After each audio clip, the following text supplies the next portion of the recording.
አሳዛኝም መረጃ ነው ይዘን የመጣ ነው። ያው እስካሁን የወሎ የመነኮሳቱ ግድያ በበርካታ ኢትዮጵያውያን ዘንድ ባለም አቀፍ ደረጃም እንደዚሁ የፖለቲካ ፓርቲዎችም የሲቪክ ተቋማትም ውግዘት እያሰሙ ነው የሚገኙት። ዓለም አቀፍ እንደዚሁ ዘመቻም ተከፍቷል። የኢትዮጵያ ኦርቶዶክስ ተዋሕዶ ቤተክርስቲያንን ከጥፋት እንታደጋት የሚል ዘመቻ ተጀምሯል። ጥቃቱ አላቆመም፣ ግድያው ተጠናክሮ ነው የቀጠለው። ይሄ ደግሞ በቀጥታ በአብይ አህመድ ወታደሮች በአብይ አህመድ ትዕዛዝ የተፈጸመ ለመሆኑ ብዙ ማስረጃዎችን ማቅረብ የሚቻል ጉዳይ ነው። ይሄ የጦር ወንጀል ነው። ይሄ ሰብአዊነት ላይ የሚፈጸም ትልቅ ጥፋት ነው።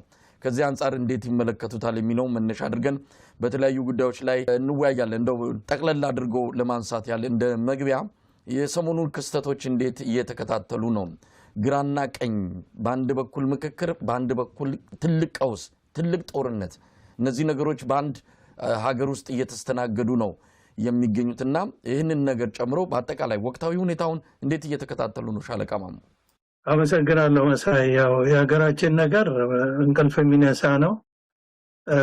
በየጊዜው በየዕለቱ የምንሰማው ወደ ከፋ ነገር የሚሄድ እንጂ ወደ ተሻሻለ ወይም ወደ ረገበ መንገድ የሚሄድ አናይም። በጣም የሚያሳዝን ነው። ያው የምንሰማው ጦርነቱም አለ፣ በሌላ በኩል ደግሞ እንደዚሁ የፖለቲካው ጨዋታ አለ እና በተለይ ጦርነቱና በሰላማዊ ሰው ላይ የሚደርሰው ጉዳት፣ ሀገሪቷ ላይ የሚደርሰው ጉዳት በጣም የሚያሳዝን ነው። ከቀን ወደ ቀን መሻሻል የማያሳይ ነው እና አሁን እኔ እንደማየው ከሆነ በዚች ሀገር ላይ ይሄ ሁሉ መዓት የወረደው ከአሁን በፊት በታሪክ ታይቶም ተሰምቶም በማይታወቅበት ደረጃ እዚህ ደረጃ ላይ የተደረሰው በምን ምክንያት ነው ብለው ራሳቸውን እንዲጠይቁ እንደ ወታደር የወታደሮቹን ነው በተለይ ወታደር አዛዦቹን ከላይ እስከታች እና ወታደሮቹን በተለይ በግንባር ደግሞ መስዋዕትነት የሚከፍሉ የሚሞቱ የሚቆስሉ አካላቸው የሚጎል የሚማረኩ እነዚህ ሁሉ ወታደሩ ክፍል ስለሆኑ ምን ቢሆን ነው ለይቶላቸው መብታችን ህልውናችን አደጋ ላይ ነው እና ቤተሰባችንን ራሳችንን መጠበቅ አለብን ብለው ጠመንጃ አንስተው ይወጡ አሉ። እንደገና ደግሞ እነሱን ለመገዳደር የሚዋጋ የሚሞት የሚቆስል አለ። በዚህ መሃል ደግሞ የሚያልቅ ህዝብ አለ። ወደ መቀመቅ እየወረደች ያለች ሀገር አለች። ህዝቡም በኢኮኖሚ ይሄ ሁሉ መስቀልቀል ስቲል በተለያየ የኃይል እርምጃና በፖለቲካ ድራማ ሸፍኖ ለማቆየት ጊዜያዊ ፋታ ለመስጠት እንጂ ዘለቄታዊ መፍትሄ ሊሆን የሚችል ነገር ሲሰራ አናይም እና አሁን እኔ እነዚህን ጥያቄዎች አንስቼ በተለይ ለጦር ኃይሎች አባላቱ፣ ለወታደሮቹ፣ ለአዛዦቹ መልሱን ለራሳቸው መልስ እንዲሰጡ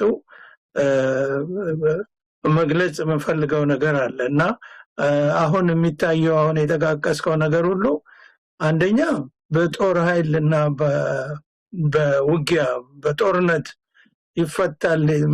ይፈታለው ተብሎ የተያዘው መንገድ የትም የሚያደርስ አይደለም። በጦርነት መፍትሄ አይገኝም። በፖለቲካ ሶሉሽን መፍትሄ ሊገኝ ይችላል። አለበለዚያ ደግሞ መፍትሄው ያው የመንግስት ስርዓት ተገርስሶ መውደቅና መውደቅ ላይ ሲደርስ ነው ማለት ነው። በፖለቲካ መፍትሄ ይሄ በፖለቲካ ደግሞ አሁንም በእንዲያ በምክክር በምንም የሚባለው ድራማ ሁለቱም ጊዜያዊ እስትንፋሽ ለማግኘት ካልሆነ በስተቀር አንድም ዘለቄታዊ መፍትሄ የሚሰጥ አይደለምና እኔ ይሄንን ማስበውን ለነሱ ጥያቄ ሆኖ መልሱ ምን እንደሆነ የሚያሳየውን ነገር ማቅረብ እፈልጋለሁ። መሳይ እንግዲህ ሻለቃ ማሙ በትክክልም ይህንን ጉዳይ በተመለከተ ወታደራዊ ሹማምንቶቹ በርሶም በኩል ከዚህ በፊትም በተደጋጋሚ ሲገልጹ ነበር። ታሪካዊ ኃላፊነት አለባቸው።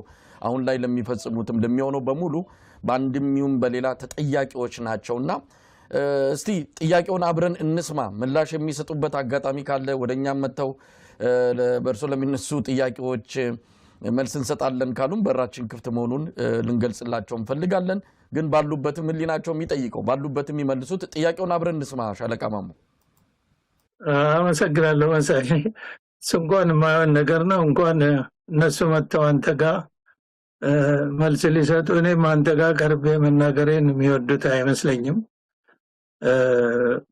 እና ስለዚህ እሱ ሳይሆን እኛ መልሱንም ቢሆን ምን እንደሆነ ተጨባጭ ያለውን መረጃ እንናገራለን መቀበል አለ መቀበል እንግዲህ እነሱ ጉዳይ ነው የሚሆነው እኔ ምንድነው ማስበው ዛሬ በኢትዮጵያ ውስጥ የሚሰማው የሚታየው የጥይት ድምጽ ላለፉት 50 60 ዓመታት ምናልባት በሰሜኑ ጦርነት በ30 ዓመት በወሰደ ጊዜ እንኳን የጥይት ድምጽ ተሰምቶባቸው በማውቁ ቦታዎች ላይ ነው ዛሬ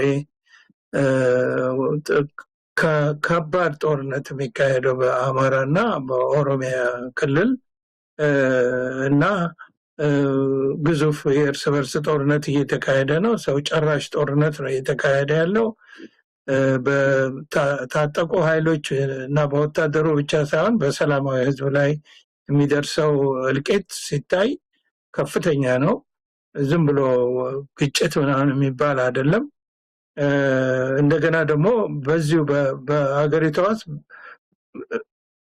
ለምን ይሄ ሆነ ነው እንግዲህ ሁለተኛ በየለቱ በመቶዎችና በሺዎች የሚቆጠሩ ሰዎች በዘራቸው በቋንቋቸውና በሃይማኖታቸው እየተለዩ የሚገደሉበት የሚጨፈጨፉበት እና ተወልደው ካደጉበት ቀዬ የሚባረሩበት በሚሊዮን የሚቆጠር ማለት ነው እስካሁን እኮ አንዳንድ ዓለም አቀፍ ድርጅቶች እንደሚጠቅሱት እስከ 5 ሚሊዮን የሚደርስ ውስጥ ተፈናቃይ እንዳለ ነው የሚነገረው በኢትዮጵያ ውስጥ ከሰሜን እስከ ደቡብ ከምስራቅ እስከ ምዕራብ ከዚህ ሌላ እንግዲህ ይሄ በኢትዮጵያ ውስጥ እንዲህ አይነት ነገር ሆኖ ያውቃል ወይ ነው ጥያቄው ሌላ በሌላ ውድቀት የሚታየው ወደ ከ5 ሚሊዮን እስከ 7 ሚሊዮን የሚጠጉ ወጣቶች ህፃናት ትምህርት ቤት አይሄዱም በአማራ በኦሮሚያ ክልል በአብዛኛው በሌሎች ክልሎችም እንደዚሁ ጸጥታው የተረጋጋ አይደለም በጣም በሚገርም ደረጃ ባለፈው ፕሮግራማችን ላይ እጅግ አስፈሪና አስደንጋጭ የሆነ የሃይማኖት ተቋማት መቃጠል መውደም እንደገና ደግሞ የሃይማኖት አባቶች መገደል መታረድ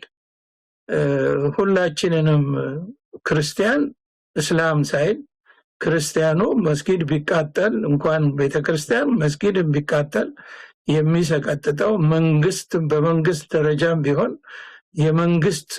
መንግስታዊ ስርዓት